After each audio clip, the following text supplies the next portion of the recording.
I to move into discussion more. I have something for Tim Oh, because we'd already touched on mutual aid and dual power, and you've made a video about dual power, and we're mm, also going to be doing a whole episode that's focused on Mm-hmm. that. Mm-hmm. But yeah. you were just talking about like long-term plan, right? Mm, And that's I think what we want to brush over, like the real broad strokes today. Um, so right, okay, the power in capitalism doesn't come from the state, it comes from people, right? yeah, Everything that gets absolutely. done is people. It's just that the state and capitalism organize people to serve the interests of capital.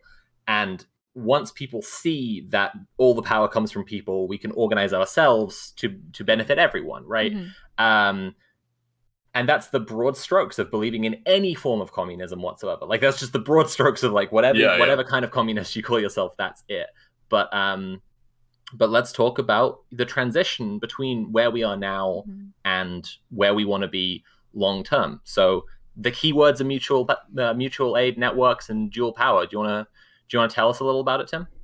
Yeah, okay. Yeah, we'll go over it quickly because we'll probably, yeah, we'll definitely do a Mm-hmm. whole kind of episode about it and stuff. But yeah, like so there's a lot of stuff you might see on Twitter and stuff where people are like, okay, we're doing this like mutual aid thing, donate to this person's GoFundMe and things like that. And that's all cool, like that. It absolutely rules to be, putting their money out there and stuff.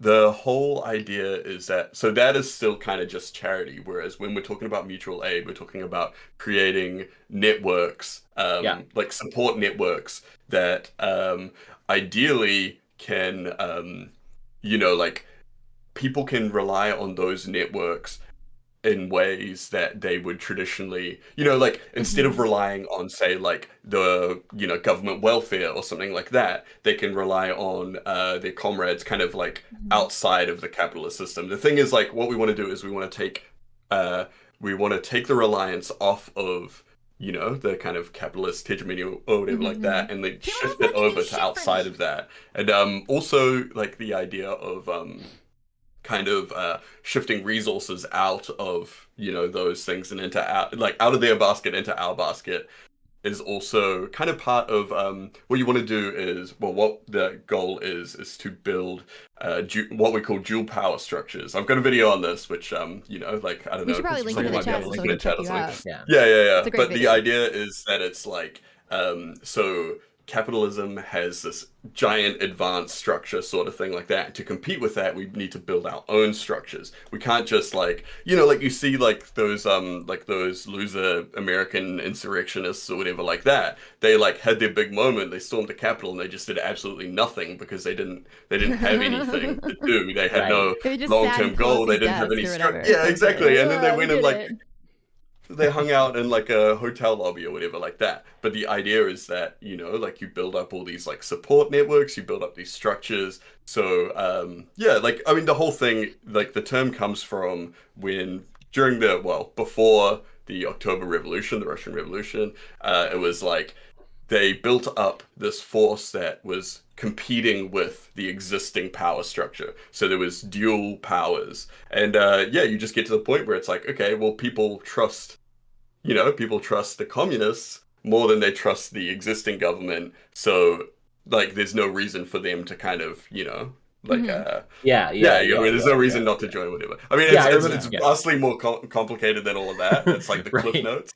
But Yeah. yeah, that's kind of the end goal. Yeah, I Mm-hmm. mean, I remember people in my Patreon Discord asking me in kind of a book club discussion. We were talking about like what are the steps, right? And I think this might have been an early point at which I was like forming an idea for this show, actually, right? But people were asking me like, I don't know what the steps would be from here to world Yeah, communism.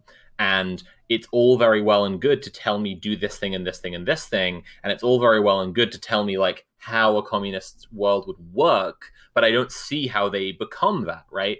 yeah, And yeah. I think that a lot of people think that there are these kind of like there's this big moment where It's just a it's going to like switch. become something else, Yeah. right? And it's going to become like I don't know. I don't know what people are imagining it's going to become. I think some people imagine it's going to become an army. I think other people imagine it's a commune that grows or something like that. But like, and I'm not saying neither of those things are necessarily involved or have been historically, but actually, like a lot of the stuff that you look at that you can be doing right now are actually just like in absolute minuscule the exact same thing that needs to be done really long term. So an example of something we're going to cover on this show in the coming weeks is tenants unions, eviction resistance, and squatting. Right, there are going to be separate episodes, and we're going to talk about like the resisting landlordism and people having to pay rent right in an emergency, which is part of our that's where you could call it the systems of mutual aid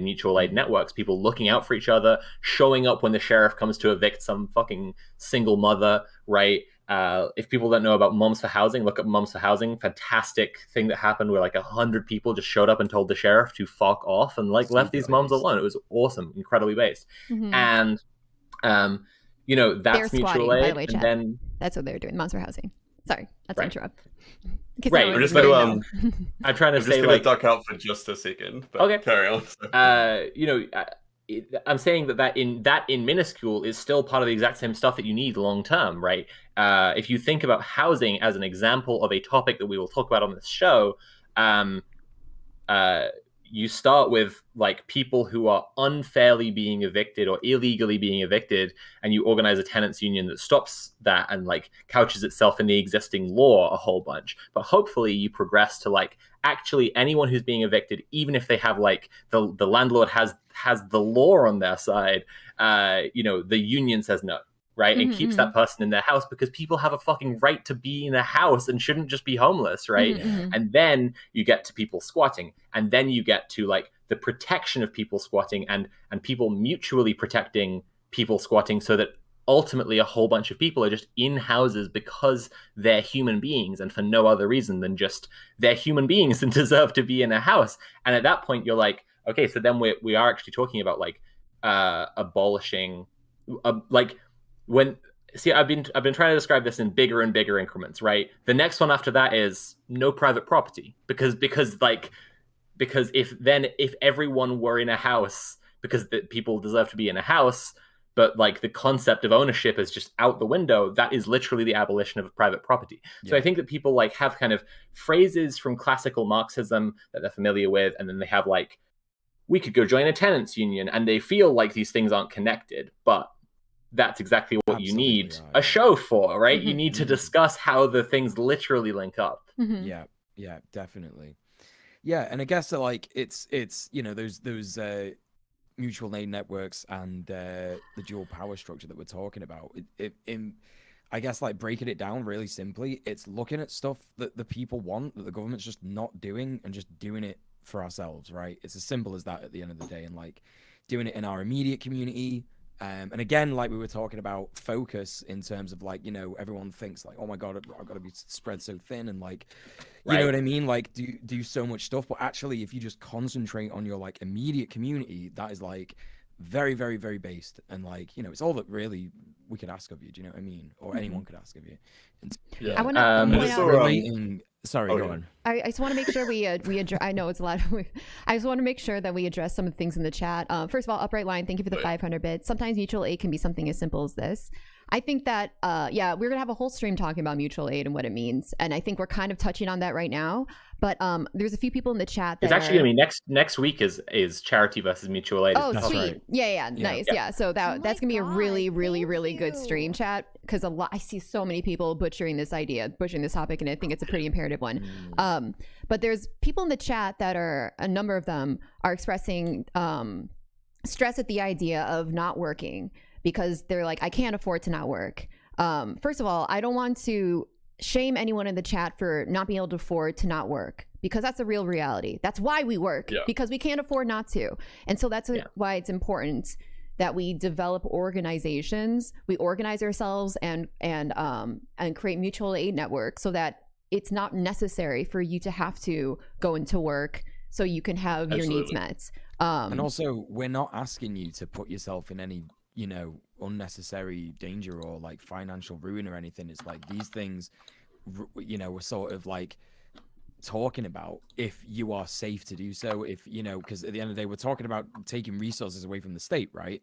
So some of those resources are absolutely going to be unemployment benefit, you know what I mean, if that's something that is feasible for you to do and stuff like that. Yeah, it's the thing I was saying before, right? I genuinely, we like, if people are gonna drop out and refuse to work, like, literally no harm in signing on at the same time, Right. because like if the state does give money to unemployed people, and you can get that money, like they will try their hardest to stop you getting it, because they try their hardest to stop everyone from getting it all the time. But like if you are like, no work anymore, take the government check for as long as you conceivably can, like, because that's money that is in the capitalist state and then could just be feeding people instead, you know, while you're building up like systems of mutual support. Like Nicole's completely right. Like we work because we can't afford not to under capitalism. This is what people are talking about when they say abolish work. They're talking about abolishing the capitalist notion of work, where if you don't work, you starve. Right? That's what we're like. That's what we as communists care about and are working towards, isn't it? Like we're fighting that threat of financial violence in any way.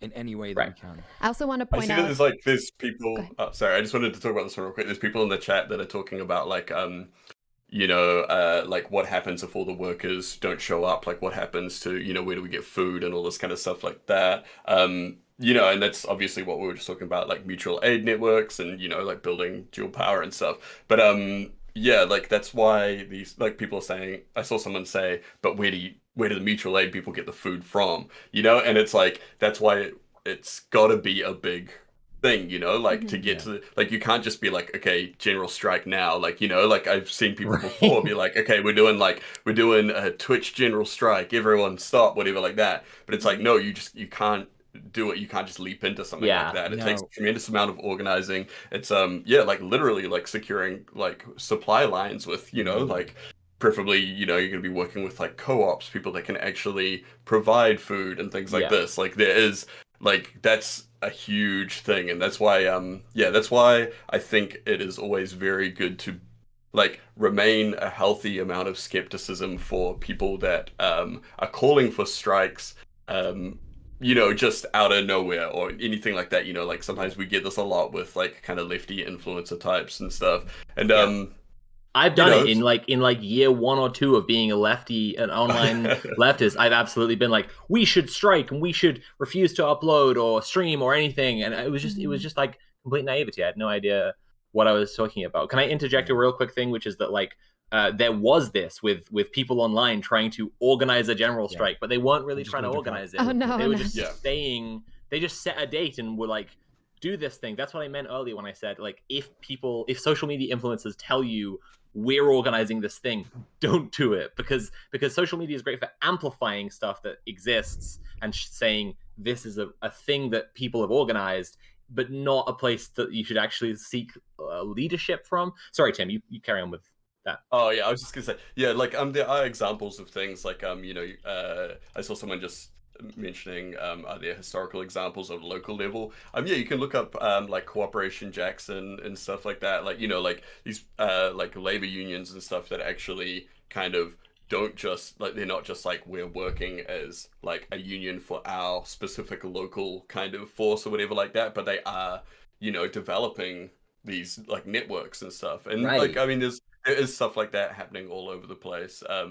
Yeah, I mean like on a global scale all over the place, I would say, you know, like, you know, you're not gonna like the question you said from chat was like where would the people in the mutual aid network get the food? And it's like, but we can all conceive that there are actually like simple enough answers to that if the system exists. Like, you're like, right. I mean, like, we can look at the farmers' strikes as well. Okay, it's like, well, you know, when the farmers strike, where do the capitalists get their food? You know, like right, exactly. Yeah, 100%. We'll definitely do an episode that's about workers' co-ops as well. That's definitely coming up in the coming weeks.